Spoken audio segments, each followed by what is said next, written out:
Sandwich. A simple act of kindness showed this Dutch addict that he belonged in Narcotics Anonymous. He worked through his fears that a relationship with God would be barred to him because he is gay and learned to trust the power of love. Sandwich. I remember the upstairs hallway where I was sitting. I looked at the woodwork of the stairs and thought it would be good to hold a rope. I also knew I would not do anything to die, even though I did not want to go on. I looked in the phone book for a helpline. I called in and talked to a man. He said that I could meet him for coffee and that I did not have to say anything, but if I wanted to, I could. I went to see him and tried to keep my sadness inside. I drank a cup of coffee and was glad I wasn't at home where the walls were closing in on me. The man told me about the meetings he went to and asked if I wanted to join him. I wanted to. I did not want to be alone. Before the meeting, we went to his house. He understood, or maybe I told him, that I had not eaten in a few days. He made me a sandwich. That impressed me. I had done things against my conscience. I had lied. I had manipulated. And worse, I had used violence. I wasn't worth it. And still that man was there for me. He took me to my first meeting. I don't remember what was said, even though several people spoke to me. I know I cried. I remember the warmth I felt when I was with those people. I felt I shared something with them. I felt I belonged, that I belonged to them. I had never felt anything like that. I had always felt different with everybody, even my family. We lived in a village, but we weren't born there, and the people spoke a strange dialect. I went to a different school than the kids from my block. I did not have any real friends. And my older brother died when I was in elementary school. But my parents were always fighting, and I was ashamed. I often fled the house with my mother. After a few hours, my father would find us and bring us back. When I was young, I learned that for adults, yelling, fighting, and using and running away were normal ways to deal with problems. I was a smart and sensitive boy with an unsafe start in life. That feeling of belonging I had at that first meeting was therefore important. It made certain that I kept coming back. It was hard to stay clean those first few weeks. Each day seemed to go on endlessly until the next meeting.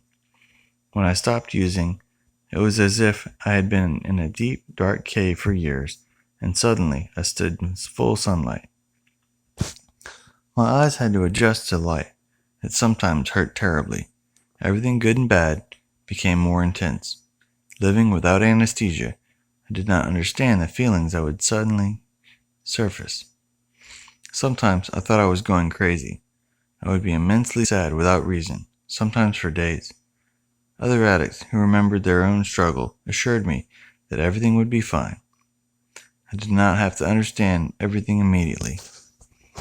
There would always be someone to fall back on. I was safe. I kept coming back, and it got easier. The obsession disappeared. When I was first going to meetings, I thought my problem was a recent development. I had been having a toxic relationship with a man I thought I loved. I completely effaced myself and thought that was love.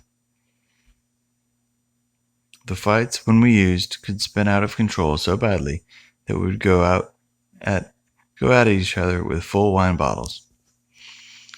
But as I opened my eyes to my own reality, I started to see that my problem dated much further back. I remembered when the alcohol came out of my pores the week of my mother's funeral, even though I was only 20.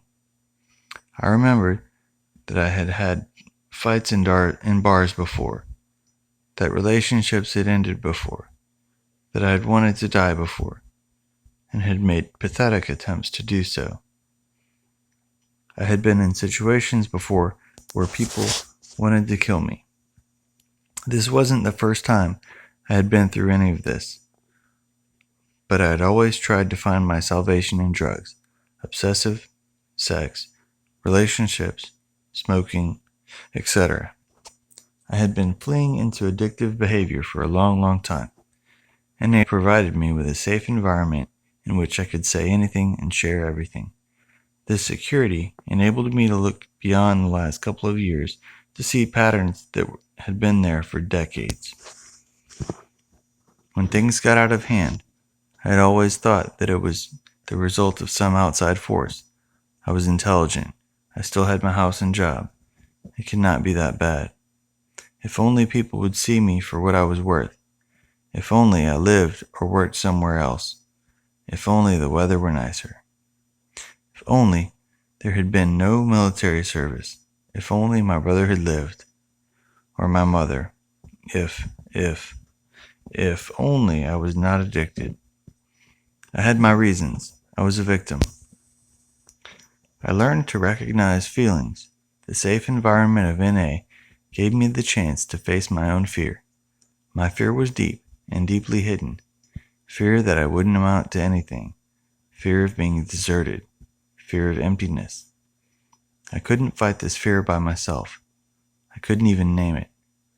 Old feelings of emptiness and loneliness can still take hold of me.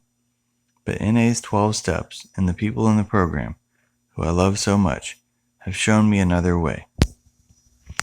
The security and solidarity that I get from the program gave me room to breathe.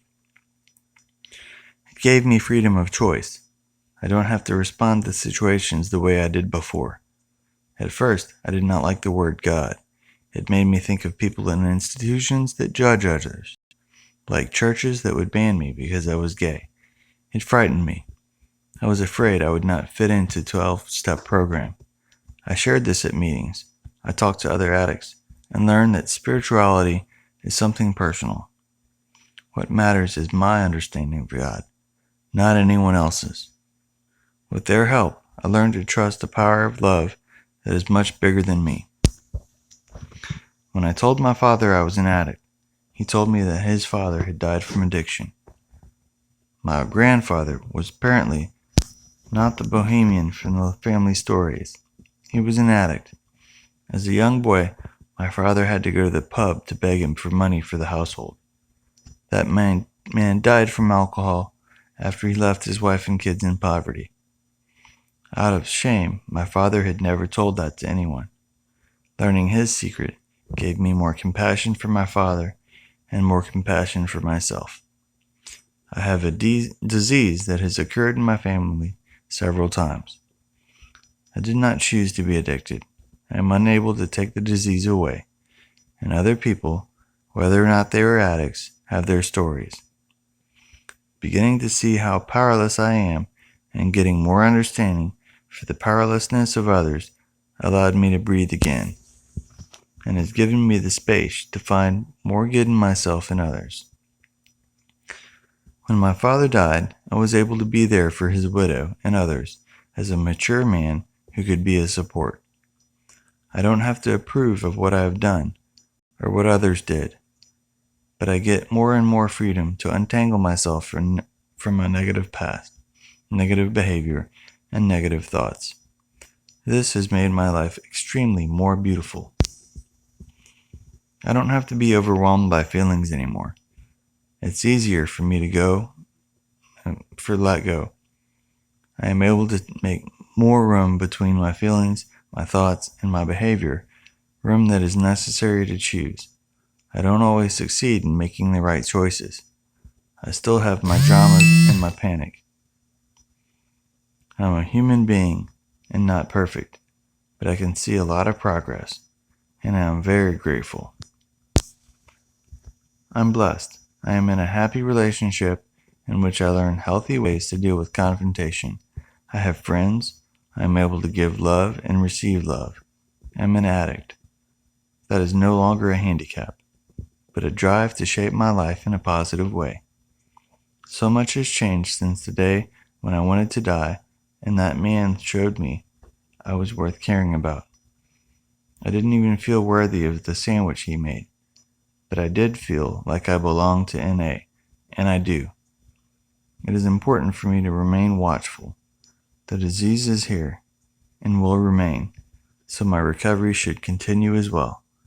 I learn more and more to trust the endless love and power that lies in the spirituality of the program. I'm no longer a victim of others or of myself. I don't have to use it anymore, no matter what happens. I'm responsible for my recovery. If I fall back into an old feeling of self-pity, then I have the means to deal with it. I am not alone. I have people to support me when I ask for it.